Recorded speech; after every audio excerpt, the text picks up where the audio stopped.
الفاتحة. أعوذ بالله من الشيطان الرجيم. بسم الله الرحمن الرحيم. الحمد لله رب العالمين الرحمن الرحيم مالك يوم الدين إياك نعبد وإياك نستعين اهدنا الصراط المستقيم صراط الذين أنعمت عليهم غير المغضوب عليهم ولا الضالين آمين. السلام عليكم ورحمة الله وبركاته. الحمد لله رب العالمين وأفضل الصلاة وأتم التسليم على سيدنا محمد وعلى آله وصحبه أجمعين. رب اشرح لي صدري ويسر لي أمري واحلل عقدة من لساني يفقه قولي. سبحانك لا علم لنا إلا ما علمتنا إنك أنت العليم الحكيم. ولا حول ولا قوة إلا بالله العلي العظيم. سبحان الله وبحمده عدد خلقه ورضا نفسه وزنة عرشه ومداد كلماته. سبحان الله وبحمده عدد خلقه ورضا نفسه وزنة عرشه ومداد كلماته. سبحان الله وبحمده عدد خلقه ورضا نفسه وزنة عرشه ومداد كلماته. اللهم أنت ربي لا إله إلا أنت خلقتني وأنا عبدك وأنا على عهدك ووعدك ما استطعت. أعوذ بك من شر ما صنعت. أبوء لك بنعمتك علي وأبوء بذنبي فاغفر لي فإنه لا يغفر الذنوب إلا أنت. Alhamdulillah, kita dapat sambung pengajian kitab fiqh Tanwirul Masalik. Kita sampai muka surat 30 dalam tajuk wudu. Kita berhasrat dan berkeinginan mudah-mudahan wudu kita sama seperti wudu Rasulullah.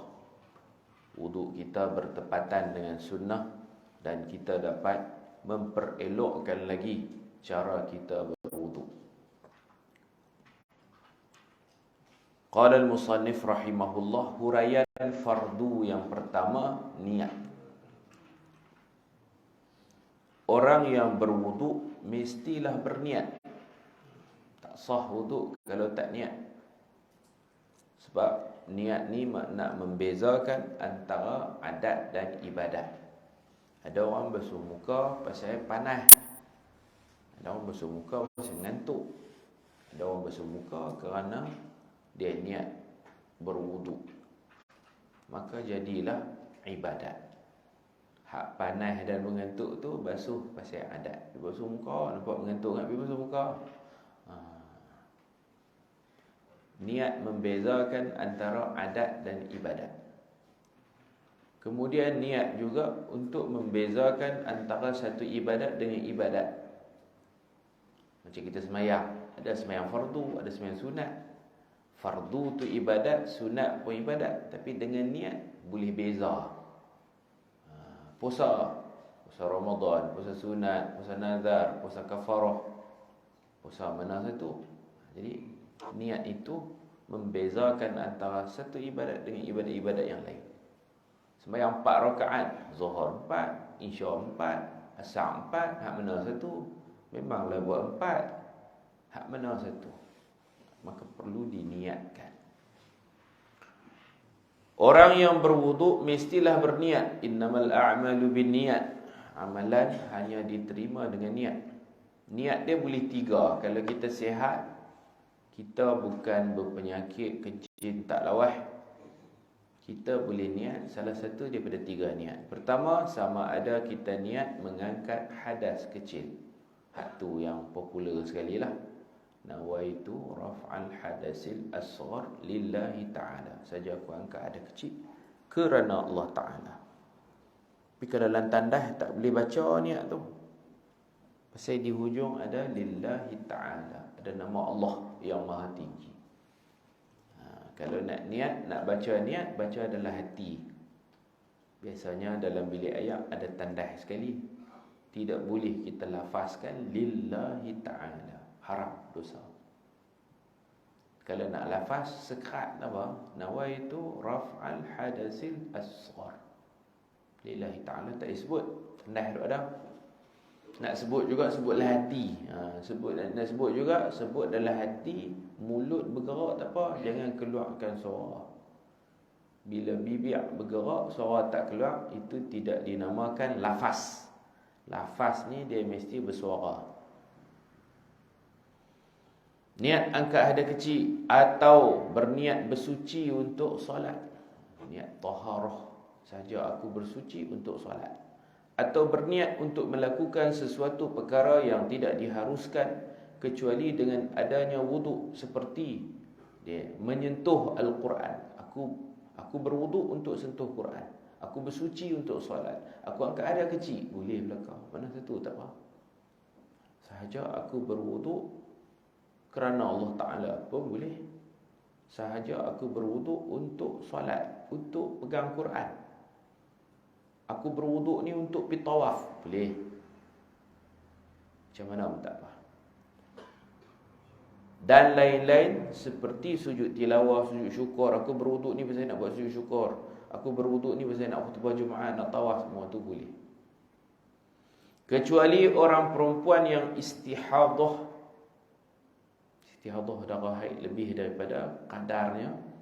Orang yang berpenyakit kencing tidak lawas. Dan orang yang bertayamum. Tayamum dia tak wuduk lah. Guna debu. Mereka ni ada niat khusus. Mereka mestilah berniat mengharuskan istibahah. Seperti berniat, sahaja aku tayamum untuk mengharuskan salat fardu. Kalau wuduk, sahaja aku berwuduk untuk mengharuskan salat fardu. Dia tak boleh niat angkat hadas, sebab dia memang dipanggil, di bawah tu ada tulis daimul hadas. Atau berniat mengharuskan ibadat-ibadat lain yang memerlukan wuduk. Mereka tidak boleh berniat mengangkat hadas kerana hadasnya sentiasa ada dan tidak terangkat. Istilah dia panggil daimul hadas. Syarat niat mestilah di dalam hati. Hak mulut tu lafaz, belum niat lagi, niat dalam hati. Niat tu bila? Dan disertakan niat bersama basuhan satu juzuk dari muka. Waktu kita basuh muka tu lah kita niat. Sebab niat di permulaan ibadat. Ibadat wuduk mula dekat muka. Hak wajib tu muka. Maka waktu duk sapu ayak kat muka tu, waktu itulah niat. Niat berlaku waktu tu. Sambil menyapu, sambil berniat. Sunat melafazkan niat. Nawaitu raf'an hadasil asghar lillahi ta'ala. Nawaitu taharah lil wudu. Sunat tu. Macam kita semayang. Usalli fardhu subhi. Aku semayang fardu subuh. Dan sunat berniat dari awal wudu. Ni kalau nak bagi bagus, niat dari awal. Bukan niat waktu basuh muka. Niat dari awal. Start basuh pergelangan tangan tu, niat terus. Kerana dengan berniat ketika awal-awal tu baru dikira ibadat.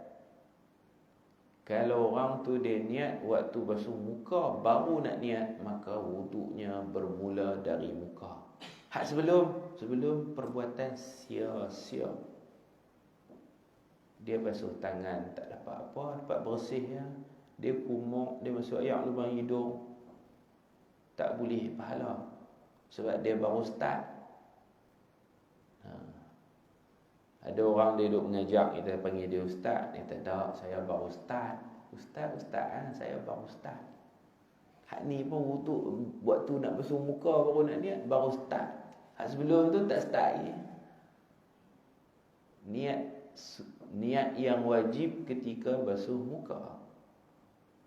Kesan dia sebelum muka, kumur, masuk air lubang hidung, basuh pergelangan tangan, tak memperolehi pahala.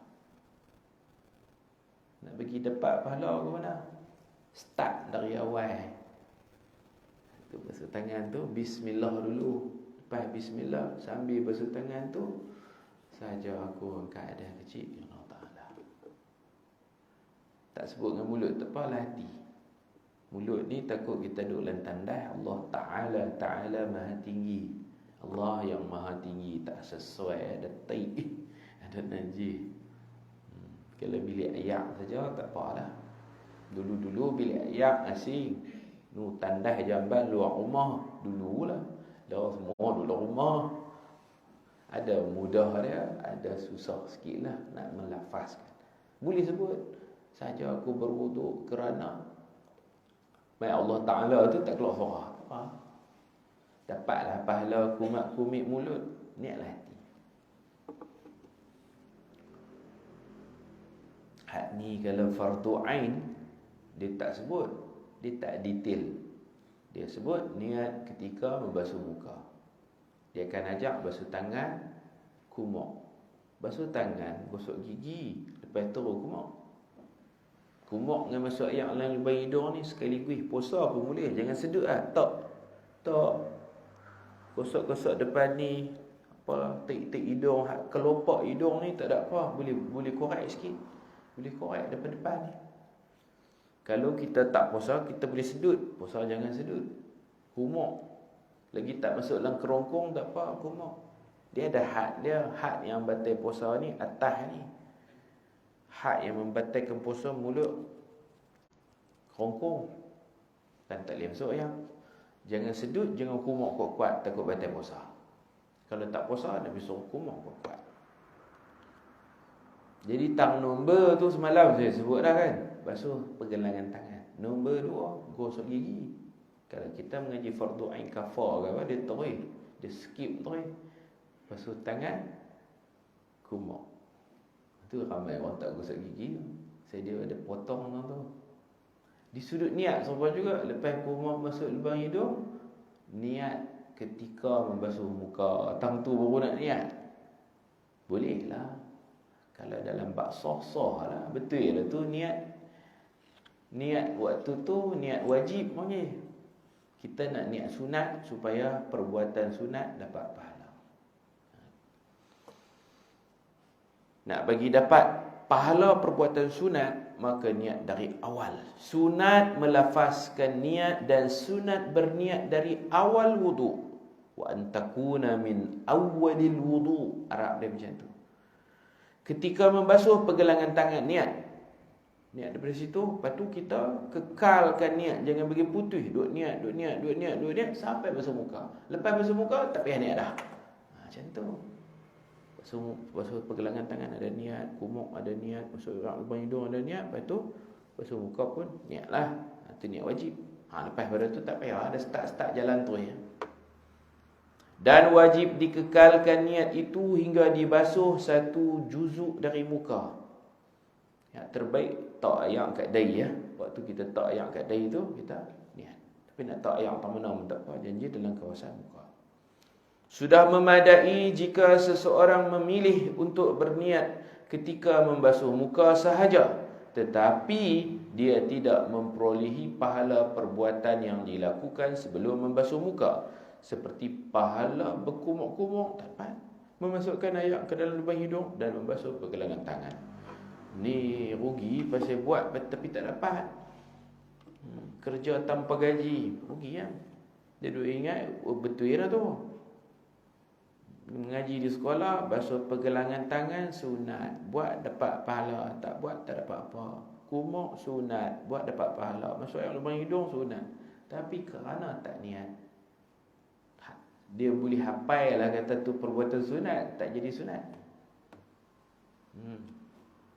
Buktinya waktu duduk basuh tangan tu duduk sembang ni. Sembang. Kalau bukan bulan Ramadan lah sembang. Syawal contoh. Rumah terbuka banyak orang. Oh, sembang. Tak niat lagi. Basuh tangan pula dalam kuala. Basuh tangan di luar. Jurih kat luar. Dengan pengajian lah kita boleh betul ahsana wudu'ahu, memperelokkan wudu'. Nak bagi elok. Elok dah, tambah elok. Dengan menghadiri majlis pengajian. Ceramah orang tak boleh sebut semua. Sunat membaca basmalah. Bismillahirrahmanirrahim. Itu pun kalau tak ada tandas lah. Kalau ada tandas bacalah hati. Dan membasuh pergelangan tangan 3 kali.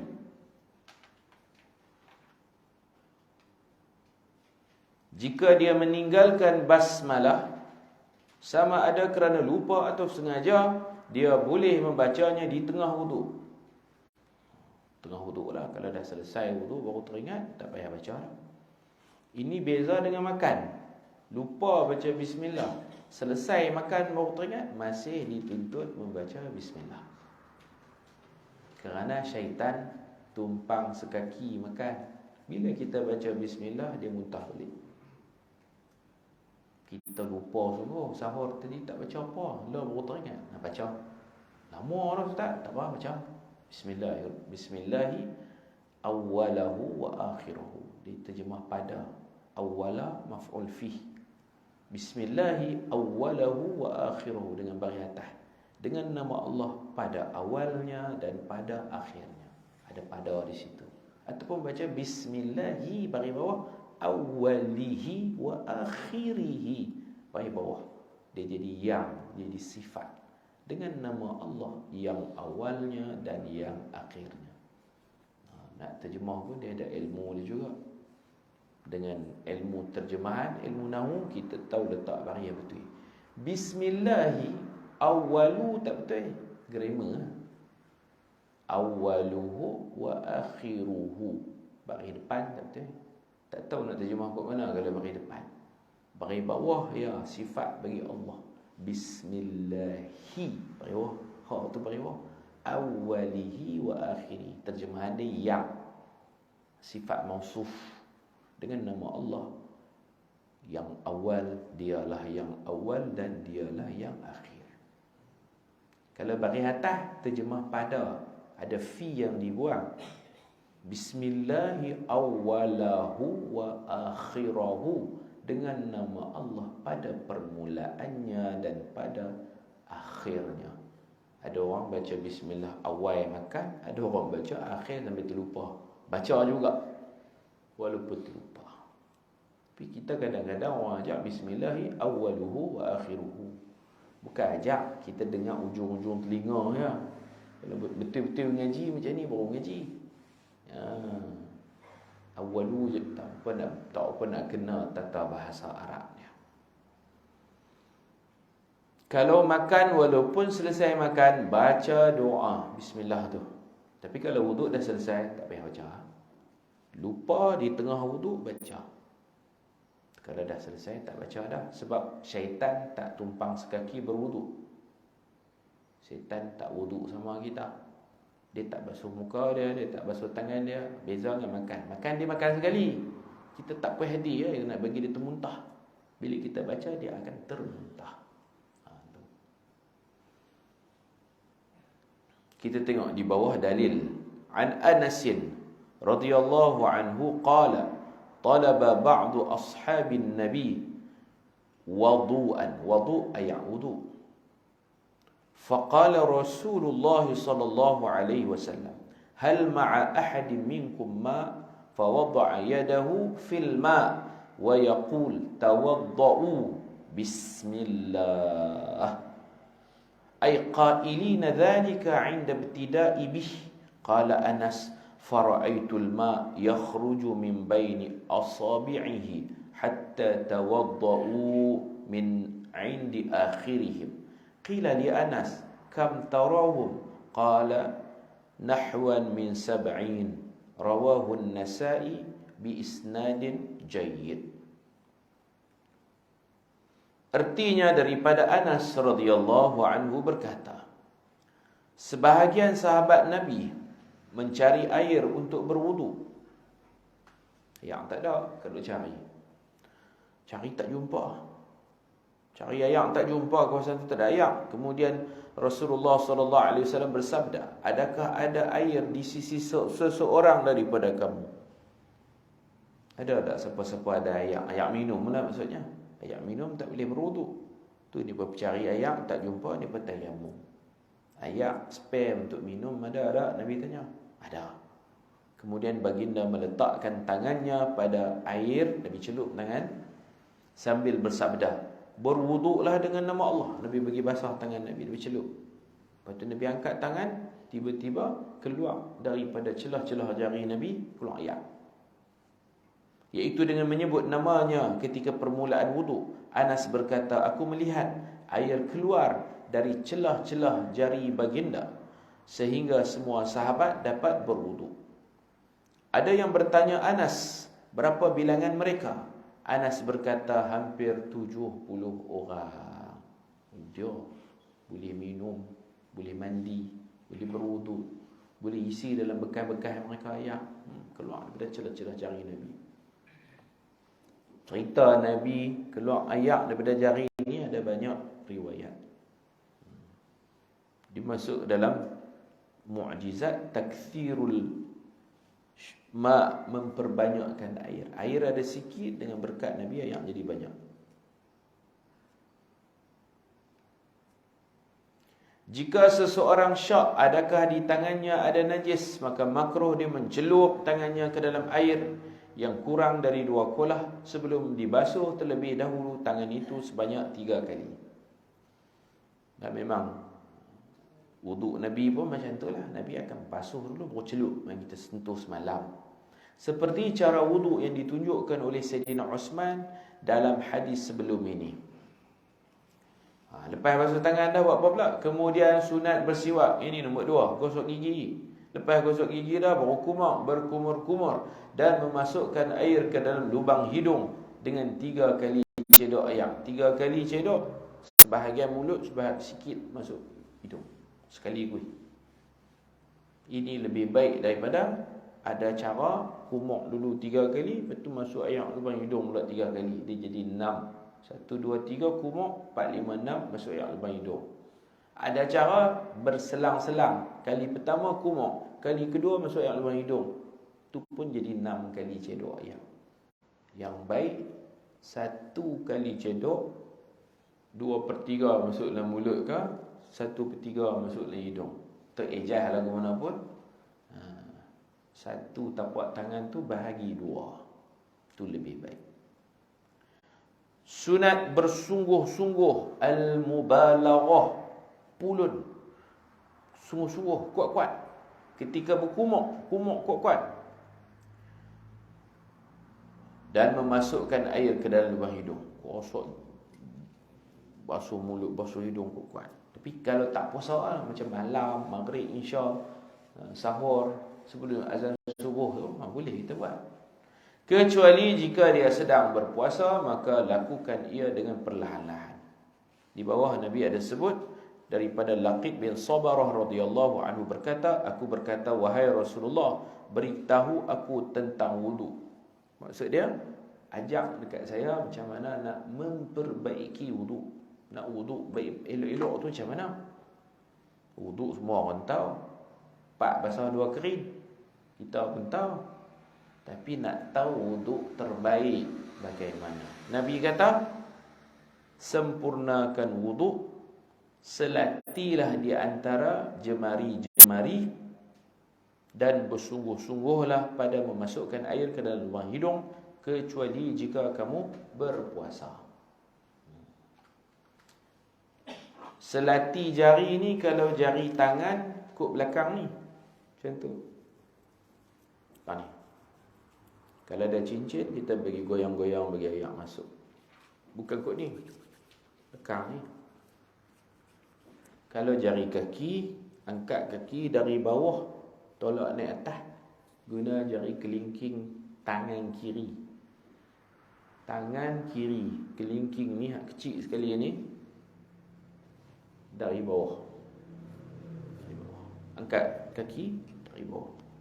Payah agak lah, takut terlentang kan. Duduk lah. Kalau ada tempat duduk, kerusi kan kita duduk. Itu cara dia. Kalau janggut, selat janggut macam ni, cara dia. Bukan kot ni. Tangan kanan dari bawah. Kalau orang janggut dia tebal macam Ustaz Azhar Idrus tu, sunat dia buat macam ni. Kalau kita hampir-hampir wajib, takut ayat tak masuk. Menyelat tu wajib. Kalau ayat tak sempurna, wajib lah. Kalau ayat boleh masuk, dia serat tak apa. Cara dia tu, yang kata sunat tu cara.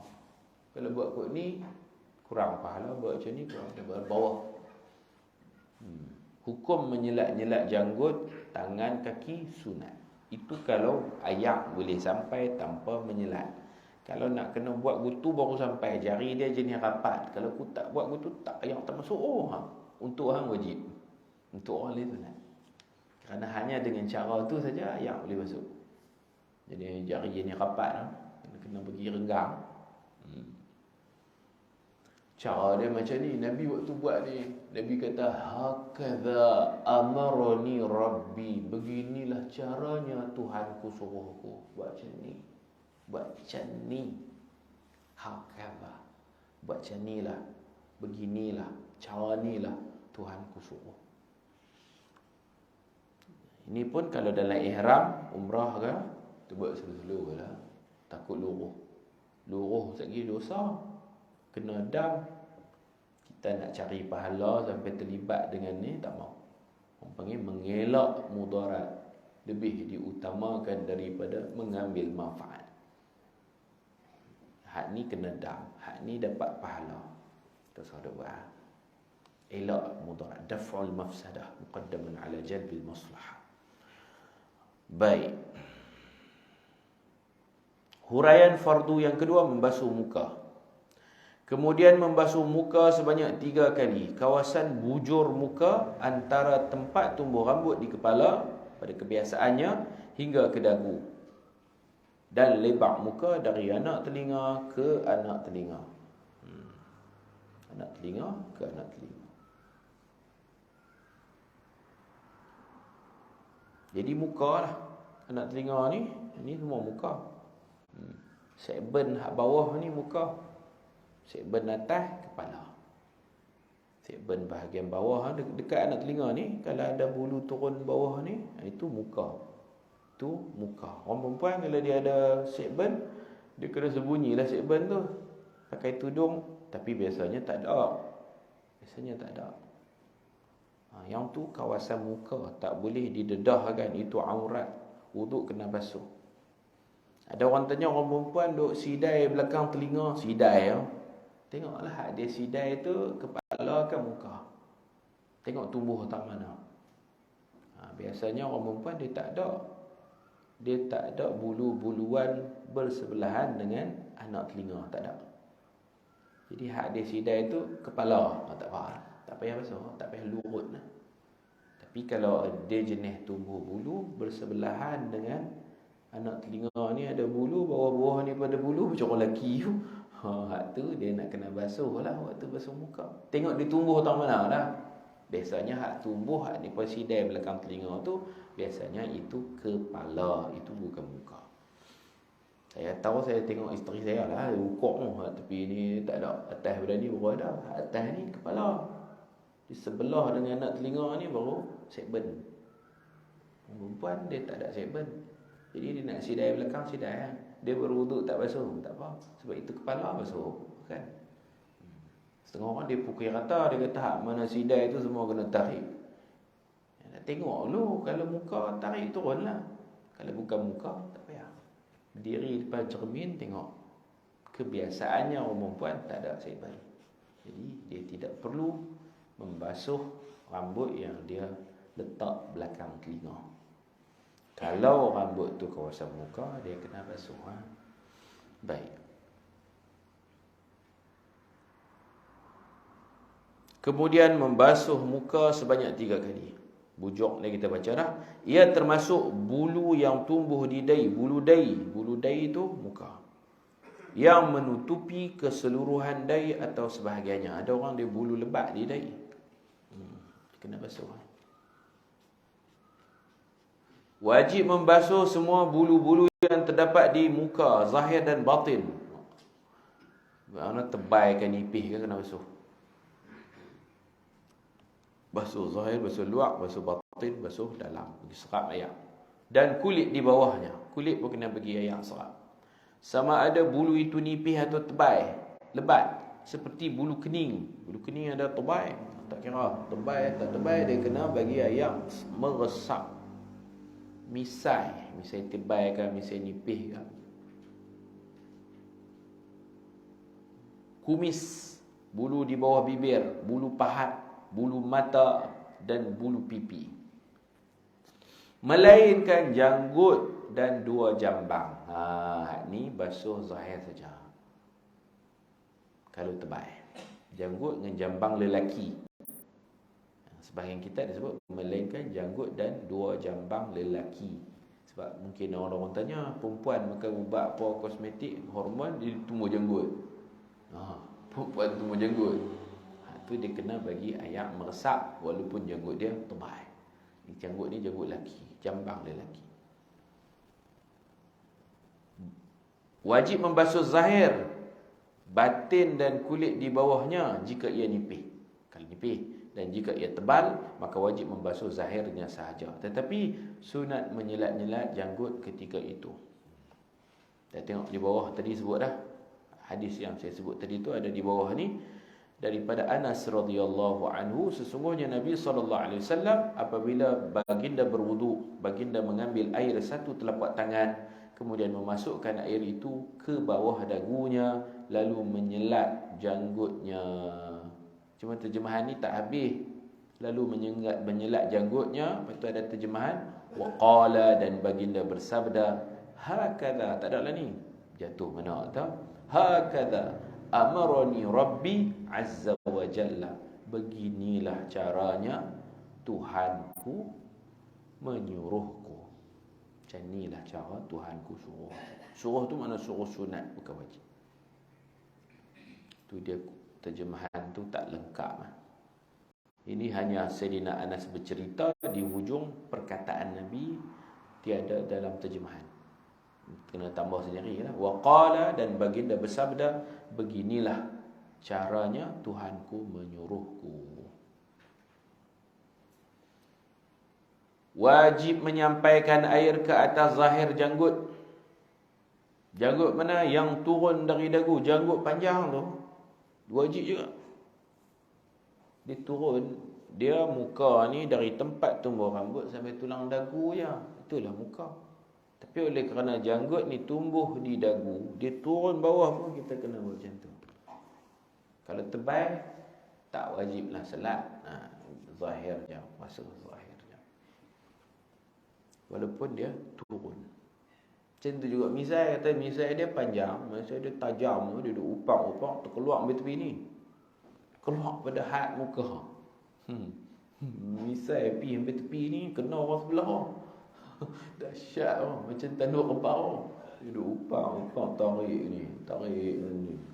Had lebih tu kena ni ke. Pasal dia punya tumbuh dia tu adalah kawasan muka, walaupun terkeluar. Nak basuh. Bulu hidung kan, bulu hidung terjungur panjang tu, dia tak kerat, nak basuh ni. Hidung ni hak mana zahir nampak tu kena basuh. Macam orang hidung mancung, hidung ni mancung, nampak ni, nampak. Dia kena ni, dia kena. Kita hidung bulat ni tak apa. Setengah hidung tu dia piuk tu nampak dalam ni. Piuk ni nampak tepi ni. Dia nak kena ni. Dia tak boleh cincin-cincin. Hak mana nampak dia panggil zahir, hak dalam tak apalah. Mata supaya ke setengah orang dia kurus dalam pau. Dia dalam tu, dia macam main congkak tu, masuk dalam. Mata tu dalam tu macam lubang congkak. Taklah sedalam tu, saya reka ya. Tapi dia nak kena buat macam tu lah, sebab dalam. Mata orang kan sama kan. Ada mata duduk dalam, duduk jauh tu. Keturunan ke apa tak tahu, duduk dalam tu. Dia jadi tu. Jadi kalau dia basuh ni, tang lopak tu ayak tak sampai, tak boleh. Dia kena ada cara bagi menyampaikan. Buat lagu nak pun nyanyi ayak sampai. Had dalam biji mata tak payah basuh. Had luar ni bulu mata, taik mata kadang menghalang ayak. Taik mata seketui kering tu dia halang ayak, kena buat. Wajib menyampaikan air ke atas zahir janggut yang turun dari dagu, dan wajib juga membasuh satu juzuk dari kawasan kepala. Kena basuh kepala sikit. Waktu duk basuh muka tu kena lajak, habis kena kepala sikit dia kata. Sebab nak confirm bagi sempurna. Kepala lah muka, tapi dia jiran, dia keliling, dia kena macam tu lah. Macam aurat lah. Aurat kita antara pusat ke lutut, tapi pusat kena tutup. Dia bukan aurat pusat ni. Aurat dia bukan, tapi dah dia perenggan tutup. Supaya dapat dipastikan kesempurnaan basuhan muka, sunat menyelat janggut dari bawah dagu dengan menggunakan air baru. Ayak hak basuh muka 3 kali tu, habis asing, ambil celup bagi basah tangan. Ni pula menyelat janggut tu ayak dia, ayak baru. Kita tengok muka surat sebelah. Pasal apa kena basuh kawasan muka sama sikit? Pasal ada kaedah fiqh yang berbunyi mala yatimul wajib illa bihi fahuwa wajibun. Artinya sesuatu yang tidak sempurna kewajipan melainkan dengannya, maka ia menjadi wajib. Ini tutup guru duk ajak wajib kerja, kan? Wajib pi haji. Dia berengkeh, orang panggil wajib berengkeh. Pi haji wajib. Nak pi macam mana ustaz, tak ada duit? Maka mendapatkan duit tu wajib. Duit nak dapat macam mana ustaz? Kan mudah-mudah dapat duit. Kerja baru dapat duit. Wajib kerja. Wajib kerja kerana dengan kerja ada duit. Bila ada duit kita boleh menunaikan arahan Allah. Saya Allah kata wajib haji ya. Tapi jalan nak sampai dia tu semua wajib. Wajib berwuduk. Ayak ni nak kena korek telaga. Korek telaga. Lepas korek kena ada timba, ada tali, semua wajib. Tiap-tiap yang menyampaikan kepada wajib, maka dia jadi wajib. Kita nak berwuduk, maka kita wajib korek telaga, timba, cara dululah. Tali, timba kan. Semua tu menjadi wajib. Kerja semua wajib. Huraian fardu ketiga, membasuh 2 tangan. Kemudian membasuh kedua tangan hingga ke siku. Bila sebut hingga ni, bukan makna basuh tangan dulu, sikulah dah. Dia bukan ada tertib ke tu. Basuh tangan, sikulah. Terkalih tak apa. Siku ke tangan pun tak apa. Ini kuliah bulan lepas saya sentuh dah. Sebab kita Melayu terjemah hingga. Kalau terjemah betulnya ma'ani beserta. Basuh tangan serta siku. Allah bagi perenggan hak wajib. Kalau tidak, sahabat tak tahu basuh tangan ni takat ni saja ke, takat ni ke, tak masuk siku ke, masuk siku ke, sampai ke ketiak. Sebab semua ni tangan. Allah memaklumkan, menyatakan kawasan yang wajib tangan bersama siku. Sebab ada sebahagian sahabat yang bila sebut wa aydiyakum ila, diguna ila tu. Basuh tangan kamu ke siku. Ada sahabat faham basuh tangan ke tak masuk kali siku. Dia basuh sampai dekat siku, dia berhenti. Maka Nabi menghuraikan maksud disebut ila tapi bermaksud ma'a. Tangan bersama siku. Siku masuk sekali. Siku masuk juga. Jadi dia bukan, ayat ni bukan nak cerita mana dulu mana kemudian. Ayat ni nak cerita kawasan mana yang perlu dibasuh. Itu kena belajar dalam bahasa Arab dan juga ilmu tafsir. Kalau tidak ada orang duk apa, tangan ni kena basuh tangan sampai siku. Sebaliknya siku sampai tangan tak sah pula dah. Sah. Siku ke tangan, tangan ke siku tak ada masalah. Yang wajib tertib tu tertib bainal a'dha. Tertib antara satu anggota dengan satu anggota. Muka dulu baru tangan. Jangan tangan luar muka. Songsang. Adapun tangan tu dia satu anggota. Nak basuh kiri dulu, kanan kemudian. Tak apa. Nak basuh siku dulu, tangan. Tak ada masalah. sunat buat belah kanan dulu lah. Sunat buat kanan dulu. Kalau dia buat kiri dulu, tak apa. Sebab dia kira dua belah ni satu anggota. Tidak ada tertib pada satu anggota. Di bawah dia akan cerita macam mana nak basuh. Jika seseorang itu terpotong tangannya di tengah lengan, ada sikit gitu, siku ada, maka wajib dia membasuh baki lengannya. Ni kaedah. Tak boleh buat semua, jangan tinggal semua. Atau terpotong pada sendi sikunya. Siku dia ada dua tulang kan. Satu tulang belah ni, satu tulang belah bawah. Dia kena potong dekat sendi siku. Wajiblah membasuh tulang sikunya. Ada tulang sikit lagi basuh. Atau terpotong atas dari sikunya. Atas ni sakit pun atau kena kerak atas ni, maka disunatkan membasuh tangan yang berbaki. Hak baki ni sunat. Ni kawasan sunat. Lagi boleh basuh.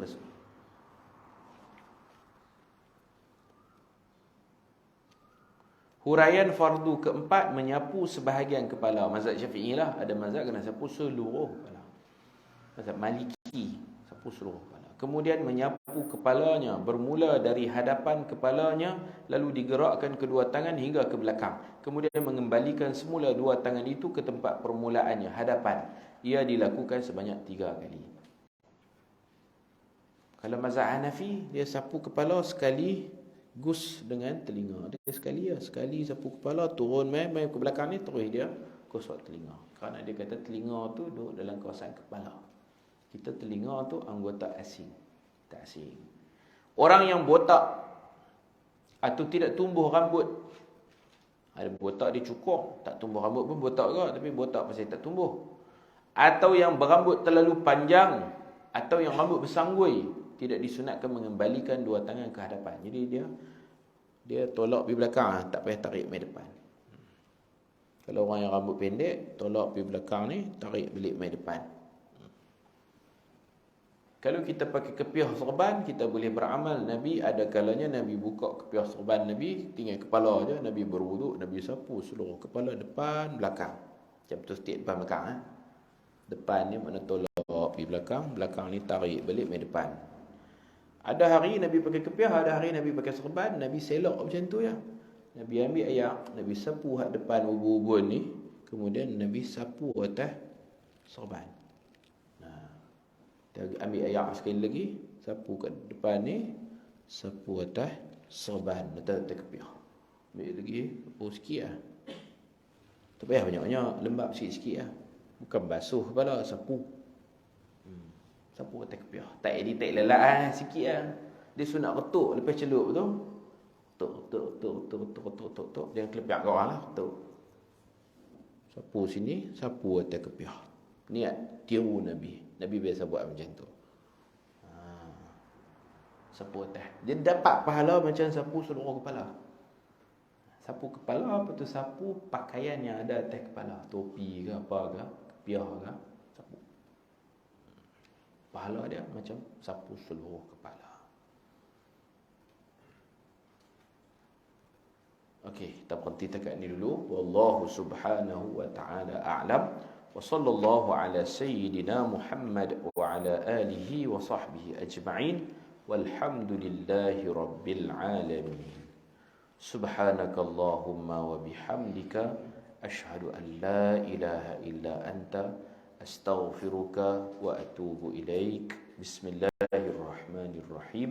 Wal 'asr innal insana lafi khusr illa alladhina amanu wa 'amilus solihat wa tawasaw bil haqq wa tawasaw bis sabr. Assalamualaikum warahmatullahi wabarakatuh. Kitab ni dah banyak lagi kalau siapa nak dapatkan. Dalam kitab saya apa ada?